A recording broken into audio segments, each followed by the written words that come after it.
Have you ever heard of a water brush pen? It looks like a regular brush, but here's the cool part.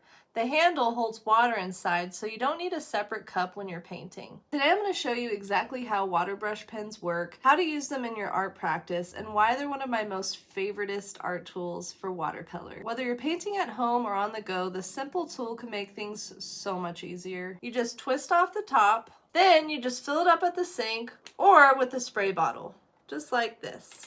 Once you have the water reservoir filled up, you just screw the top back on and it's ready to go. So how you use this is you gently squeeze the body and water flows right into the bristles. This makes it perfect for activating watercolor paints or for smooth blending on the go. So you can drop water onto your palette to prep your colors, then load up the brush and start painting. If you need more water as you go, just give it another squeeze. And what's really cool about these is they're super easy to clean. All you have to do is squeeze the pen and wipe the bristles on a paper towel. These are a total game changer. What's really cool about these is I feel like I get a little more control using this rather than a standard watercolor brush. If you've never used a water brush pen before, I hope this helps take out the guesswork. They're super fun, super portable, and honestly one of the easiest ways to keep watercolor mess free. If you want to try one out, I've linked the same kind I use in my Amazon storefront below. It's a great way to support this channel while grabbing a tool you'll actually use. For more art advice and tutorials like this one, click this playlist here, and if you haven't yet, please subscribe and like to support this channel. Thank you so much for watching. Happy painting!